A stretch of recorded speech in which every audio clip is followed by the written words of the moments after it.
ಜೈಲು ಅಂದ್ರೆ ಸೆರೆಮನೆ ಅಂದ್ಕೊಂಡ್ರ? ಅಲ್ಲ, ಅರಮನೆ. ಇಲ್ಲಿ ಏನ್ ಸಿಗಲ್ಲ ಹೇಳಿ? ಎಲ್ಲ ಸಿಗುತ್ತೆ. ಖೈದಿಗಳಿಗೆ ಬೇಕಾದ ವಸ್ತುಗಳನ್ನ ನೀಡಲು ಒಳಗಡೆ ದೊಡ್ಡ ಅಂಗಡಿಯೇ ಇದೆ ಅಂತೆ. ಹೌದು, ಗಾಂಜಾ ಸಿಗುತ್ತೆ, ಸಿಗರೇಟ್ ಸಿಗುತ್ತೆ, ಕುಡಿಯೋಕೆ ಎಣ್ಣೆ ಸಿಗುತ್ತೆ, ಬಾಯಿ ರುಚಿಗಾಗಿ ತಿನ್ನೋಕೆ ಬಿರಿಯಾನಿ, ಕಬಾಬ್ ಸಿಗುತ್ತೆ. ಅಷ್ಟೇ ಯಾಕೆ, ಜೈಲಿನಲ್ಲಿ ಪ್ರಭಾವಿ ಖೈದಿಗಳಿಗೆ ಎಣ್ಣೆಯಿಂದ ಬಾಡಿ ಮಸಾಜ್ ಬೇರೆ ಮಾಡ್ತಾರಂತೆ. ಜೈಲಿನಲ್ಲಿ ಮೊಬೈಲ್ ಬಳಕೆ ಮಾಡ್ತಾರೆ. ಇಷ್ಟ ಆದಾಗ ವಿಡಿಯೋ ಕಾಲ್ ಮಾಡ್ತಾರಂತೆ. ಆಸೆಯಾದಾಗ ಮಂಚಕ್ಕೆ ಮಹಿಳಾ ಖೈದಿಗಳನ್ನ ಕರೆಸ್ಕೊಳ್ತಾರಂತೆ. ಅಷ್ಟೇ ಅಲ್ಲ, ಖೈದಿಗಳೆಲ್ಲ ಕೂತು ಮಾತಾಡಲು ಕೂರಲು ಚೇರ್ ಹಾಕ್ತಾರೆ, ಟೀಪ ಇಡ್ತಾರೆ, ಕೈಗೆ ಸಿಗರೇಟ್ ಕೊಡ್ತಾರೆ, ಇನ್ನೊಂದು ಕೈಯಲ್ಲಿ ಮಗ್ಗು ಕೊಟ್ಟು ಕೂರಿಸ್ತಾರೆ. ಇತ್ತ ಖೈದಿಗಳು ಇನ್ನು ಮುಂದೆ ಇನ್ನೆಷ್ಟು ಕೊಲೆ, ದರೋಡೆ, ಕಳ್ಳತನ ಮಾಡಬೇಕು ಎಂಬುದರ ಬಗ್ಗೆ ಚರ್ಚೆ ಮಾಡ್ತಾರೆ, ಲೆಕ್ಕ ಹಾಕ್ತಾರೆ. ಒಟ್ಟಿನಲ್ಲಿ ಜೈಲಿಗೆ ಹೋದ್ರೆ ನಾವು ನೀವು ಅಂದುಕೊಂಡ ಹಾಗೆ ಪಶ್ಚಾತ್ತಾಪಕ್ಕಿಂತ ಇನ್ನು ಹೇಗೆಲ್ಲ, ಯಾವ ಮಟ್ಟದಲ್ಲಿ, ಯಾವ ಹಂತದಲ್ಲಿ ಕೆಟ್ಟ ಕೆಲಸಗಳನ್ನ ಮಾಡಬೇಕು ಎಂಬುದಕ್ಕೆ ದೊಡ್ಡ ಮಾಸ್ಟರ್ ಡಿಗ್ರಿಯೇ ಸಿಗುತ್ತೆ ಅಂತ ಅಂದ್ರೆ ತಪ್ಪಾಗಂಗಿಲ್ಲ. ಯಾಕೆ ಮಾತು ಅಂತ ಅಂದ್ರೆ, ನಿನ್ನೆ ದರ್ಶನ್ ಅವರು ಜೈಲಿನಲ್ಲಿದ್ದಂತಹ ಫೋಟೋ ಮತ್ತು ಆ ವಿಡಿಯೋ ಕಾಲ್ ವೈರಲ್ ಆಗಿದ್ದಕ್ಕೆ ಇಷ್ಟೆಲ್ಲ ಮಾಹಿತಿ ಈಗ ಸೋರಿಕೆಯಾಗ್ತಾ ಇದೆ. ಹಾಗಾದ್ರೆ ನಿಜಕ್ಕೂ ಈ ಎಲ್ಲ ಸೌಲಭ್ಯಗಳು ಜೈಲಿನಲ್ಲಿ ಇದೆಯಾ? ಈ ಎಲ್ಲ ವ್ಯವಸ್ಥೆಯನ್ನ ಖೈದಿಗಳಿಗೆ ಯಾರು ಮಾಡ್ತಾ ಇದ್ದಾರೆ ಮತ್ತು ಯಾಕೆ ಮಾಡ್ತಿದ್ದಾರೆ? ಹಾಗೆ ಆಗಾಗ ಸಿಸಿಬಿ ದಾಳಿ ಆದಾಗ ಪತ್ತೆಯಾಗದಂತ ಈ ಫೋನ್, ಸಿಗರೇಟ್, ಮೊಬೈಲ್ ಚಾರ್ಜರ್ ಇನ್ನಿತರೆ ವಸ್ತುಗಳು ಈಗ ಇಲ್ಲಿ ಹೆಂಗ್ ಬಂದ್ವು? ಸರ್ಕಾರ ಪರಪ್ಪನ ಅಗ್ರಹಾರದ ಅವ್ಯವಸ್ಥೆಯ ಬಗ್ಗೆ ಯಾವ ಕ್ರಮವನ್ನ ಕೈಗೊಳ್ತು? ಮುಂದೆ ಏನ್ ಮಾಡ್ತಾರೆ? ದರ್ಶನ್ ಅಂಡ್ ಗ್ಯಾಂಗ್ ನ ಮನೆ ಕಳಿಸ್ತಾರಾ ಅಥವಾ ಬೇರೆ ಜೈಲಿಗೆ ಕಳಿಸ್ಬಿಡ್ತಾರಾ? ಇದೆಲ್ಲದರ ಬಗ್ಗೆ ಕಂಪ್ಲೀಟ್ ಮಾಹಿತಿಯನ್ನ ನೋಡ್ತಾ ಹೋಗೋಣ. ವಿಡಿಯೋನ ಅಂತ್ಯದವರೆಗೂ ನೋಡಿ. ವಿಡಿಯೋ ಇಷ್ಟ ಆಗಿದ್ರೆ ಲೈಕ್, ಶೇರ್, ಕಾಮೆಂಟ್, ಸಬ್ಸ್ಕ್ರೈಬ್ ಮಾಡೋದನ್ನ ಮರಿಬೇಡಿ. ನಮಸ್ಕಾರ, ಸ್ಮಾರ್ಟ್ ಸ್ಕ್ರೀನ್ ಯೂಟ್ಯೂಬ್ ಚಾನೆಲ್ಗೆ ಸ್ವಾಗತ. ನಾನು ಶ್ವೇತಾ ಕಲಕಣಿ. ಆಗಸ್ಟ್ 25 ಮಧ್ಯಾಹ್ನದವರೆಗೂ ಕೂಡ ಜೈಲು ಅಂತ ಅಂದ್ರೆ ಎಲ್ಲರ ತಲೆಯಲ್ಲಿ ಇದ್ದಿದ್ದು ಮನಂ ಪರಿವರ್ತನೆಯ ಜಾಗ. ಜೈಲಿಗೆ ಹೋಗ್ಬಿಟ್ರೆ ಮುದ್ದೆ ಮುರಿಯುತ್ತಾ ಬುದ್ಧಿ ಕಲಿತಾರೆ ಅಂತ ಅಂದ್ಕೊಂಡಿದ್ವಿ. ಆದ್ರೆ ಸಂಜೆ ಹೊತ್ತಿಗೆ ವೈರಲ್ ಆದಂತ ದರ್ಶನ್ ಬಿಂದಾಸ್ ಆಗಿದ್ದಂತ ಆ ಒಂದು ಫೋಟೋ, ಆ ವಿಡಿಯೋ ಕಾಲ್ ನೋಡಿ ಜನಕ್ಕೆ ಜೈಲು ಅಂತ ಅಂದ್ರೆ ಅವ್ಯವಸ್ಥೆಯ ತಾಣ ಎಂದು ಜಗಜ್ಜಾಹೀರಾಗ್ಬಿಡ್ತು. ಹೌದು, ನಿವೃತ್ತ ಪೊಲೀಸ್ ಅಧಿಕಾರಿ SK ಉಮೇಶ್ ಖಾಸಗಿ ವಾಹಿನಿಯ ಚರ್ಚಾ ಕಾರ್ಯಕ್ರಮವೊಂದರಲ್ಲಿ ಭಾಗಿಯಾಗಿದ್ದಾಗ ಹೇಳಿರುವಂತ ಮಾತನ್ನ ಕೇಳಿಸ್ಕೊಳ್ತಾ ಹೋದ್ರೆ ಜೈಲಿನಲ್ಲಿ ಖೈದಿಗಳಿಗೆ ಇಷ್ಟೆಲ್ಲ ಸ್ವಾತಂತ್ರ್ಯವಿದೆಯಾ ಎಂದು ಆಶ್ಚರ್ಯ ಆಗ್ತಾ ಇದೆ. ಇಷ್ಟೇ ಅಲ್ಲ, ಜೈಲಿನಲ್ಲಿ ಕಂಡು ಕೇಳರಿಯದಂತಹ ಇಂತಹ ಅವ್ಯವಸ್ಥೆಯ ಬಗ್ಗೆ ಮಾಧ್ಯಮಗಳು ಸುದ್ದಿ ಬಿತ್ತರಿಸುವಂತಹ ಸಂದರ್ಭಗಳಲ್ಲಿ ಮಾಜಿ ಖೈದಿಗಳು ಕೂಡ ಕರೆ ಮಾಡಿ ಪರಪ್ಪನ ಅಗ್ರಹಾರದಲ್ಲಿ ತಾವು ಅನುಭವಿಸಿದಂತಹ ಕಷ್ಟ ಮತ್ತು ಅಲ್ಲಿರುವಂತಹ ಅವ್ಯವಸ್ಥೆ ಹಾಗೆ ಖೈದಿಗಳಿಗೆ ಸಿಗುವಂತಹ ಸೌಲಭ್ಯಗಳನ್ನ ಮಾಧ್ಯಮಗಳೊಟ್ಟಿಗೆ ವಿವರಿಸ್ತಾ ಇರೋದನ್ನ ಕೇಳ್ತಾ ಇದ್ರೆ ಖೈದಿಗಳಿಗೆ ಮಾಡಿರುವ ತಪ್ಪಿಗೆ ಪ್ರಾಯಶ್ಚಿತ್ತಕ್ಕಾಗಿ ಇನ್ಯಾವ ಜಾಗವನ್ನ ಹುಡುಕ್ಬೇಕು ಎಂಬಂತ ಪ್ರಶ್ನೆ ಈಗ ಹುಟ್ಕೊಳ್ತಾ ಇದೆ. ಹಾಗಾದ್ರೆ ಜೈಲಿನಲ್ಲಿ ಖೈದಿಗಳ ಅರಮನೆಯ ವಾಸ ಹೇಗಿದೆ ನೋಡ್ತಾ ಹೋಗೋಣ. ಜೈಲಿನಲ್ಲಿ ಪ್ರತಿದಿನ ಜೈಲಿನ ನಿಯಮದಂತೆ ಅಡುಗೆಯನ್ನು ಮಾಡ್ತಾ ಇರ್ತಾರೆ. ಆದ್ರೆ ಆ ಅಡುಗೆ ಹೊರಗಡೆ ಪುಣ್ಯದ ಕೆಲಸ ಮಾಡಿ ಜೈಲಿಗೆ ಬಂದಂತ ಮಹಾತ್ಮರಿಗೆ ಆ ಊಟ ರುಚಿಸೋದಿಲ್ಲ. ಹಾಗಾಗಿ ನಾಲಿಗೆ ರುಚಿಗಾಗಿ ಬಿರಿಯಾನಿ ಕೇಳ್ತಾರೆ. ಬಿರಿಯಾನಿಯ ಜೊತೆಗೆ ತುಂಡು ಗುಂಡು ಕೂಡ ಕೇಳ್ತಾರೆ. ಹಾಗಾದ್ರೆ ಯಾರಿಗೆ ಕೇಳ್ತಾರೆ ಅಂತ ಪ್ರಶ್ನೆ ಮಾಡ್ತೀರಾ? ಜೈಲಿನ ಸಿಬ್ಬಂದಿಗಳಿಗೆ ಕೇಳ್ತಾರೆ. ಖೈದಿಗಳು ಸಿಬ್ಬಂದಿಗಳ ಕೈಯನ್ನ ಬೆಚ್ಚಗ್ ಮಾಡ್ತಾರೆ. ಸಿಬ್ಬಂದಿಗಳು ಖೈದಿಗಳ ಹೊಟ್ಟೆನ ತಂಪು ಮಾಡ್ತಾರೆ. ವಿಪರೀತ ದುಶ್ಚಟ ಇರುವಂತಹ ವ್ಯಕ್ತಿ ಜೈಲಿಗೆ ಏನಾದ್ರೂ ಬಂದುಬಿಟ್ರೆ ಆತನಿಗೆ ತಿನ್ನಲು ಕುಡಿಯಲು ಏನೂ ಸಿಗೋದಿಲ್ಲ ಅಂತ ಅಂದುಕೊಳ್ಬೇಡಿ. ಜೈಲಿನ ಒಳಗಡೆ ದೊಡ್ಡ ದೊಡ್ಡ ಅಂಗಡಿಯೇ ಇದೆ ಅಂತೆ. ಗಾಂಜಾ, ಪಾನ್ ಪರಾಕ್, ಸಿಗರೇಟ್, ಸ್ಪೆಷಲ್ ಆಗಿ ಅಡಿಗೆ ಮಾಡಕ್ಕೆ ರೇಷನ್ ಕೂಡ ಲಭ್ಯ ಆಗುತ್ತಂತೆ. ಖೈದಿಗಳು ಜೈಲಿನ ಡ್ರೆಸ್ ಅನ್ನ ಹಾಕಿಕೊಂಡು ಇರ್ತಾರೆ ಅಂತ ಅಂದ್ಕೊಂಡ್ರ? ಇಲ್ಲ, ಬೇಕಾಗಿರುವಂತಹ ಬಟ್ಟೆಗಳನ್ನ ಹಾಕಿಕೊಂಡು ಆರಾಮಾಗಿರ್ತಾರೆ. ನೋಡಿ, ಈ ದರ್ಶನ್ ಅವರು ಮತ್ತು ಅವರ ಗ್ಯಾಂಗ್ ಎಂತಹ ಒಳ್ಳೆಯ ಬಟ್ಟೆಯನ್ನ ಹಾಕಿಕೊಂಡು ಕೂತಿದ್ದಾರೆ ಅಂತ ಇದರಲ್ಲೇ ಗೊತ್ತಾಗುತ್ತೆ ಜೈಲಿನಲ್ಲಿ ಎಂತಹ ಬಟ್ಟೆಗಳನ್ನ ಹಾಕಿಕೊಳ್ತಾರೆ ಅಂತ. ಇನ್ನು ಖೈದಿಗಳು ಜೈಲಿನ ಬಟ್ಟೆಗಳನ್ನ ಹಾಕಿಕೊಳ್ಳೋದನ್ನ ನೀವು ಸಿನಿಮಾದಲ್ಲಿ ಮಾತ್ರ ನೋಡಲು ಸಾಧ್ಯ.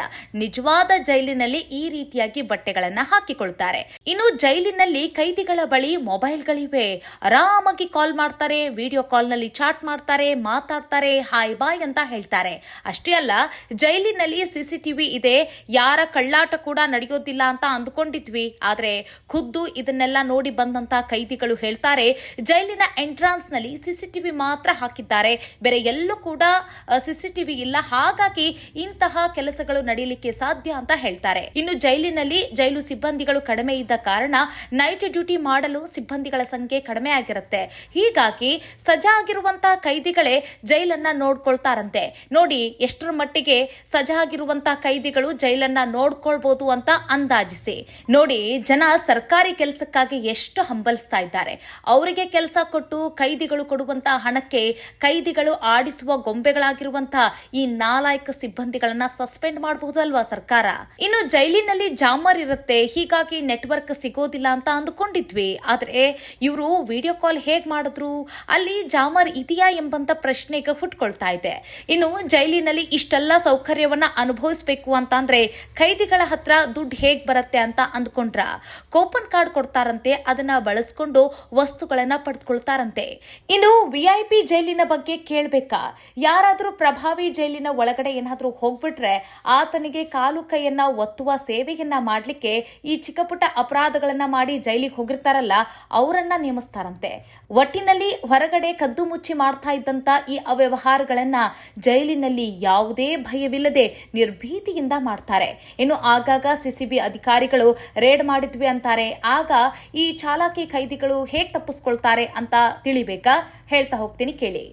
ಫೋನ್ಗೆ ಪ್ಲಾಸ್ಟಿಕ್ ಹಾಳೆಯನ್ನ ಸುತ್ತಕೊಂಡು ಕಮೋಡ್ ಒಳಗಡೆ ಫ್ಲಶ್ ಮಾಡಿಬಿಡ್ತಾರಂತೆ. ಬಾಳೆ ಗಿಡಗಳನ್ನ ಸೀಳಿ ಅದರಲ್ಲೂ ಕೂಡ ಈ ಮೊಬೈಲ್ಗಳನ್ನ ಇಡ್ತಾರಂತೆ. ಇನ್ನು ಸಿಮ್ ಮತ್ತು ಚಾರ್ಜರ್ಗಳನ್ನ ಮಣ್ಣಿನಲ್ಲಿ ಹೂತಾಕ್ತಾರಂತೆ. ಸಿಸಿಬಿ ಅಧಿಕಾರಿಗಳು ಹೋದಾದ ಮೇಲೆ ಆ ಸಿಮ್ಗಳನ್ನ ಮತ್ತೆ ಆ ಫೋನ್ಗಳನ್ನ, ಚಾರ್ಜರ್ಗಳನ್ನ, ತಮಗ್ ಬೇಕಾಗಿರುವಂತಹ ವಸ್ತುಗಳನ್ನ ಎಲ್ಲೆಲ್ಲಿ ಮುಚ್ಚಿಟ್ಟಿರ್ತಾರಲ್ಲ ಅದನ್ನೆಲ್ಲ ತೆಗೆದುಕೊಂಡು ಬರ್ತಾರಂತೆ. ಮನಂ ಪರಿವರ್ತನೆಗಾಗಿ ಅಂತ ಇರುವಂತಹ ಪರಪ್ಪನ ಅಗ್ರಹಾರದಲ್ಲಿ ನಿಜಾಂಶ ಏನಿದೆ ಎಂಬುದನ್ನ ಮಾಜಿ ಕೈದಿಗಳು ಮತ್ತು ನಿವೃತ್ತ ಪೊಲೀಸ್ ಅಧಿಕಾರಿಗಳು ಹಂಚಿಕೊಂಡಿರುವಂತಹ ಇಷ್ಟೆಲ್ಲ ಮಾಹಿತಿ ಇದು.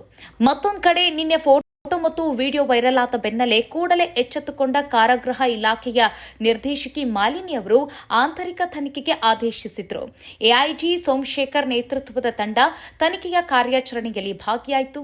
ಬೆಳಗ್ಗೆ ಸಿಎಂ ಆದೇಶದ ಬೆನ್ನಲ್ಲೇ ಗೃಹ ಸಚಿವ ಪರಮೇಶ್ವರ್ ಅವರು ಕೂಡ ಪರಪ್ಪನ ಅಗ್ರಹಾರಕ್ಕೆ ಭೇಟಿ ಕೊಟ್ಟು ರಾಜಾತಿಥ್ಯ ಕೊಡ್ತಾ ಇರೋದನ್ನ ಒಪ್ಪಿಕೊಂಡ್ರು. ಹಾಗೆ ಯಾರು ರಾಜಾತಿಥ್ಯವನ್ನ ಕೊಡ್ತಾ ಇದ್ರಲ್ಲ ಆ 9 ಸಿಬ್ಬಂದಿಗಳನ್ನ ಸಸ್ಪೆಂಡ್ ಮಾಡಿದ್ರು. ಇನ್ನು ಸಿಎಂ ಸಿದ್ದರಾಮಯ್ಯ ಅವರು ಜೈಲಿನ ಅವ್ಯವಸ್ಥೆ ಬಗ್ಗೆ ಮಾತನಾಡಿ ಕಟ್ಟುನಿಟ್ಟಿನ ಕ್ರಮ ಕೈಗೊಳ್ಳುತ್ತೇವೆ, ಸರಿಯಾಗಿ ಸಿಸಿಟಿವಿಯನ್ನು ಅಳವಡಿಸಲಾಗುತ್ತೆ, ಜಾಮರ್ ಇಡಲಾಗುತ್ತೆ ಅಂತ ಹೇಳಿದ್ರು. ಇನ್ನು ಬಿಂದಾಸ್ ಆಗಿರುವಂತಹ ದರ್ಶನ್ ಅವರನ್ನ ಬೇರೆ ಜೈಲಿಗೆ ಕಳಿಸಿಕೊಡಲಾಗುತ್ತೆ ಅಂತ ತಿಳಿಸಿದ್ದಾರೆ. ಕಾರಾಗೃಹ ಇಲಾಖೆಯ ನಿರ್ದೇಶಕಿ ಮಾಲಿನಿ ಅವರು ಜೈಲಿನಲ್ಲಿ ಚೇರ್, ಫೋನ್, ಸಿಗರೇಟ್ ಅನ್ನ ಬಳಸಿರುವಂತಹ ದರ್ಶನ್ ವಿರುದ್ಧ 3 ಎಫ್ಐಆರ್ ದಾಖಲಾಗಿದೆ ಅಂತ ತಿಳಿಸಿದ್ದಾರೆ. ರೇಣುಕಾ ಸ್ವಾಮಿಯ ಕೊಲೆ ಆರೋಪವನ್ನ ಹೊತ್ತಿರುವಂತಹ ದರ್ಶನ್ ಮೇಲೆ ಈಗ ಮತ್ತೆ 3 ಎಫ್ಐಆರ್ ದಾಖಲಾಗಿರೋದು ಮತ್ತಷ್ಟು ಕಂಟಕಗಳು ಎದುರಾಗ್ತಾ ಇವೆ ಅನ್ನೋದ್ರಲ್ಲಿ ಯಾವುದೇ ಡೌಟ್ ಇಲ್ಲ. ಹಾಗೆ ಕುಖ್ಯಾತ ರೌಡಿಗಳಾದ ವಿಲ್ಸನ್ ಗಾರ್ಡನ್ ನಾಗ ಮತ್ತು ಕುಳ್ಳಾ ಸೀನನ ಜೊತೆಗೆ ಕೂತು ಮಾತಾಡ್ತಾ ಇರುವಂತಹ ಆ ಫೋಟೋ ಒಂದು ವೈರಲ್ ಆಗ್ತಾ ಇರುವ ಬೆನ್ನಲ್ಲೇ ರೇಣುಕಾ ಸ್ವಾಮಿ ಕೊಲೆ ಕೇಸ್ಗೆ ದರ್ಶನ್ ಪರ ಸಾಕ್ಷಿ ಹೇಳಕ್ಕೆ ಬರುವಂತಹ ವ್ಯಕ್ತಿಗಳು ಭಯ ಪಡುವಂತಹ ಸ್ಥಿತಿ ನಿರ್ಮಾಣ ಆಗಿದೆ. ಈಗ ರೇಣುಕಾ ಸ್ವಾಮಿಯ ಕೇಸ್ನ ಹೇಗೆ ದಾಸ ಎದುರಿಸ್ತಾರೆ ಅನ್ನೋದನ್ನ ಕಾದ್ ನೋಡ್ಬೇಕು. ಮತ್ತೊಂದ್ ಕಡೆ ರೇಣುಕಾ ಸ್ವಾಮಿಯ ಕುಟುಂಬಸ್ಥರು ದರ್ಶನ್ ಜೈಲಿನಲ್ಲಿ ಇದ್ದಾರೆ, ಶಿಕ್ಷೆಯಾಗ್ತಾ ಇದೆ ಅಂತ ನಿಟ್ಟುಸಿರನ್ನ ಬಿಡ್ತಾ ಇದ್ರು. ದಾಸನ ಬಿಂದಾಸ್ ಫೋಟೋ ನೋಡಿ ರೇಣುಕಾ ಸ್ವಾಮಿಯನ್ನ ಕೊಲೆ ಮಾಡಿದ ಆರೋಪಿಗೆ ರಾಜಾತಿಥ್ಯ ಸಿಗ್ತಾ ಇದೆಯಲ್ಲ ಅಂತ ಹೇಳಿ ಕಣ್ಣೀರಿಡ್ತಾ ಇದ್ದಾರೆ. ನಮಗೆ ನ್ಯಾಯ ಸಿಗೋದು ಹೇಗೆ ಅಂತ ಚಿಂತೆಯಲ್ಲಿದ್ದಾರೆ. ಒಟ್ಟಿನಲ್ಲಿ ಸ್ವತಃ ನಿವೃತ್ತ ಅಧಿಕಾರಿ ಮತ್ತು ಮಾಜಿ ಖೈದಿಗಳು ಜೈಲಿನಲ್ಲಿ ಕೈದಿಗಳಿಗೆ ಸಿಗುವಂತ ಸವಲತ್ತುಗಳನ್ನ ಹೇಳ್ತಾ ಇರೋದನ್ನ ಕೇಳ್ತಾ ಇದ್ರೆ, ಹಾಗೆ ನಿನ್ನೆ ದಾಸನ ವಿಡಿಯೋ ಕಾಲ್ ಮತ್ತೆ ಆ ಫೋಟೋ ಒಂದು ವೈರಲ್ ಆಗಿದ್ದನ್ನ ನೋಡ್ತಾ ಇದ್ರೆ ಸರ್ಕಾರ ಕೂಡಲೇ ಎಚ್ಚೆತ್ತುಕೊಂಡು ಇಂತಹ ಸವಲತ್ತುಗಳಿಗೆ ಕಡಿವಾಣ ಹಾಕಲೇಬೇಕು. ಇಲ್ಲವಾದಲ್ಲಿ ಜೈಲಿಗೆ ಹೋಗಿ ಬಂದಂತಹ ವ್ಯಕ್ತಿ ಮನ ಪರಿವರ್ತನೆಯಾಗದೆ ಕುಲಗೆಡ್ತಾರೆ, ಸಮಾಜವನ್ನ ಹಾಳು ಮಾಡ್ತಾರೆ. ಆಗ ಸಂತ್ರಸ್ತರಿಗೆ ನ್ಯಾಯ ಸಿಗುವುದು ಪ್ರಶ್ನೆಯಾಗಿ ಉಳಿದ್ಬಿಡುತ್ತೆ ಅಂತ ಹೇಳ್ತಾ ಮುಂದಿನ ವಿಡಿಯೋದಲ್ಲಿ ಮತ್ತೊಂದು ವಿಚಾರದೊಂದಿಗೆ ಸಿಗೋಣ. ನಮಸ್ಕಾರ.